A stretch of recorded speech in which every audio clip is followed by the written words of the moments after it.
నమస్తే, welcome to our channel. నేను సిరి. ఇప్పుడు చూసుకున్నట్టయితే మంగళగిరిలో జనసేన కార్యాలయం ఏదైతే ఉందో దాని మీద ఒక వ్యక్తి దాడి అయితే చేశాడని చెప్పేసి మనం న్యూస్లో అయితే చూస్తున్నాం. సో దాని మీద స్పందించడానికి ఈరోజు మనతో పాటు ఉన్నారు ప్రముఖ రాజకీయ విశ్లేషకులు చింత రాజశేఖర్ గారు.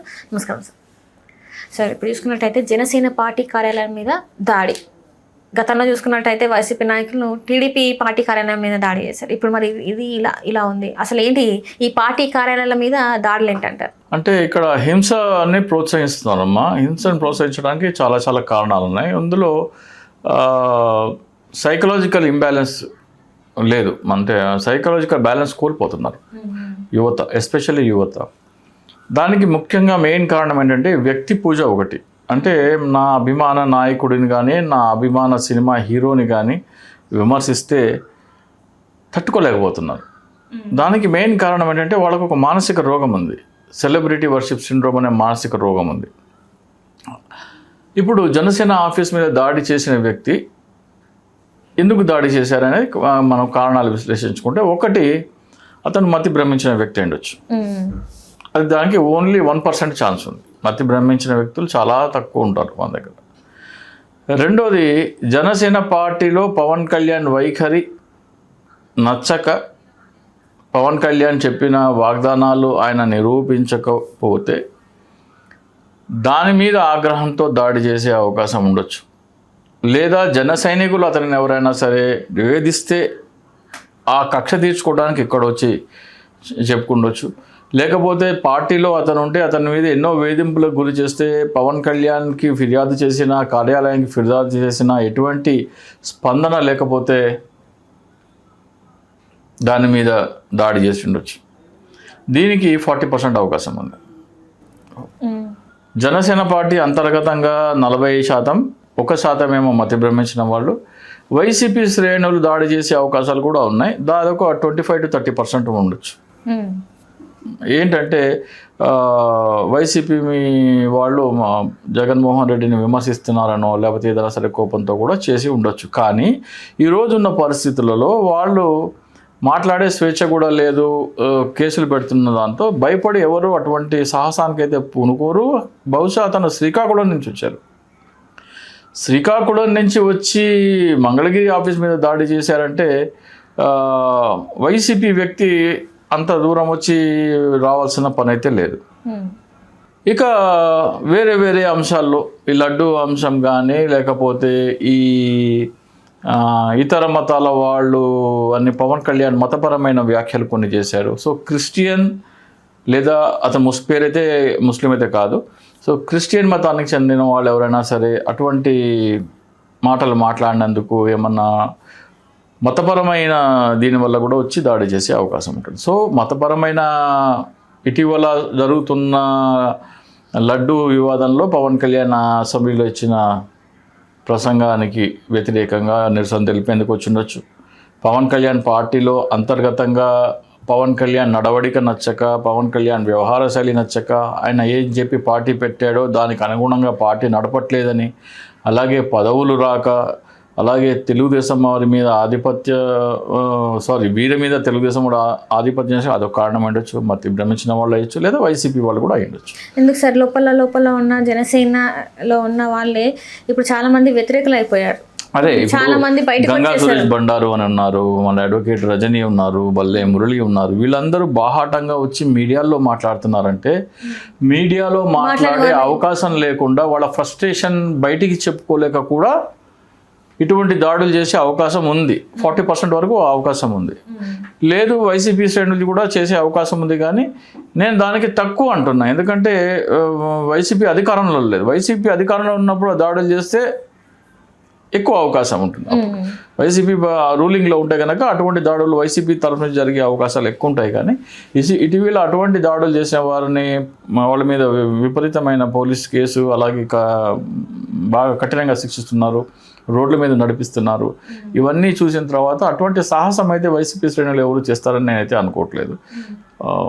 అంటే దాన్ని ఎలా చూడొచ్చు అంటారు? అంటే గతంలో జరిగిన దాడులు ఎవరు చేసినా తప్పే అంటారు. ఎవరు చేసినా తప్పే. అది వైసీపీ వాళ్ళు చేసినా, టీడీపీ వాళ్ళు చేసినా, జనసేన వాళ్ళు చేసినా, మతపరమైన విద్వేషాలు ఉన్నాయని పవన్ కళ్యాణ్ చేసిన వ్యాఖ్యలకి నిరసనగా తెలిపినా సరే అది నేరమే. విధ్వంసాలు మీరు మీ అభిప్రాయం మీరు చెప్పండి. అంటే ఇప్పుడు అసెంబ్లీ సాక్షిగా పవన్ కళ్యాణ్ గారు మతం గురించి మాట్లాడుతున్నారు. మరి అట్లా మాట్లాడినప్పుడు మరి వీళ్ళు ఏం చేస్తారు? వీళ్ళు ఇలాంటి పవన్ కళ్యాణ్ వీడియో పెట్టి మీరు కూడా ఒక వీడియో చేసి ఈ పవన్ కళ్యాణ్ గారు ఇలా మాట్లాడిన దానికి నా సమాధానం ఇది, కాబట్టి ప్రజలు ఈ కోణంలో కూడా ఆలోచించాలి అని. ప్రజాస్వామ్యం ఏంటంటే విభిన్నమైన కోట్లాది మంది ప్రజలకి విభిన్నమైన ఆలోచనలు ఉంటాయి.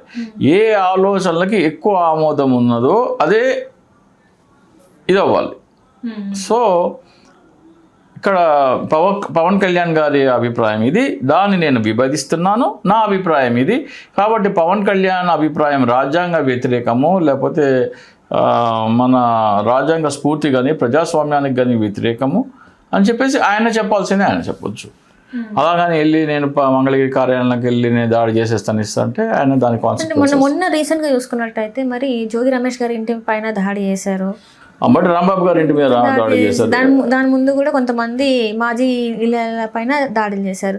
మరి ఆ రోజు ఎవరు ఎందుకు మాట్లాడలేదు సార్? మరి అంటే ఇప్పుడు ఆ పార్టీ వాళ్ళే మాట్లాడారు, బయట నుంచి వచ్చి ఎవరు మరి ఇది తప్పు ఇది ఖండిస్తున్నా అని చెప్పి ఎవరు మాట్లాడలేదు. అన్లెస్ ఈరోజు రజనీ గారు వచ్చి ఎప్పుడైతే జోగి రమేష్ గారి ఇంటి మీద దాడి లేకపోతే అంబటి రాంబాబు గారి ఇంటి మీద దాడి జరిగిందో వాళ్ళు వచ్చి ఇప్పుడు మాట్లాడుతున్నారు. ఎందుకు ఇంతకుముందు మాట్లాడలే అంటారు? మరి ఇంతకుముందు మాట్లాడలేదంటే దానికి కారణం ఉందండి. అక్కడ మీరు ఒక తప్పు పోనీలే, రెండో తప్పు పోనీలే, మూడో తప్పు పోనీలే అనేది కొంతమందికి ఒక లిమిట్ ఉంటుంది. ఆ బ్యారియర్ ఎప్పుడు బ్రేక్ అవుతుందో చెప్పలేదు. ఎందుకంటే జనసేన మీద నాకు పవన్ కళ్యాణ్ చేసే వ్యవహార శైలి నాకు నచ్చక ఈ పార్టీ ఇతన్ని కాదు అని నాకు నమ్మకం. నేను 2019 జూన్ 2 వచ్చేసాను. సో జనసేన పవన్ కళ్యాణ్ వైఖరి నేను 2014 నుంచి 19 వరకు చూసి నాకు నచ్చక నేను వెంటనే ఎన్నికలైన వెంటనే బయటికి వచ్చేయడం జరిగింది.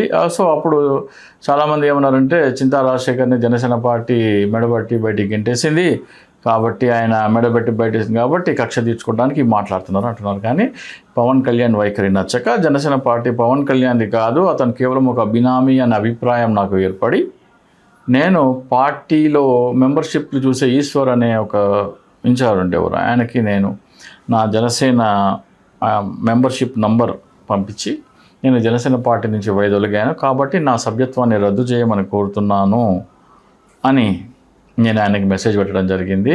ఆయన దానికి మీ కోరిక మేరకే మేము మీ సభ్యత్వాన్ని తొలగిస్తామని దానికి సమాధానం ఇచ్చారు. ఆ సమాధానం ఇచ్చిన 5 నిమిషాల్లో నాకు SMS మెసేజ్ కూడా వచ్చింది. ఏంటి, మీ సభ్యత్వం తొలగించబడింది, మీరు ఇప్పటి వరకు జనసేనలో ఉన్నందుకు ధన్యవాదాలు. సో ఇది చాలామంది ఏమనుకుంటారంటే నన్ను పార్టీ నుంచి గెంటేశారు కాబట్టి. నాకు పవన్ కళ్యాణ్ వైఖరి నచ్చక, పవన్ కళ్యాణ్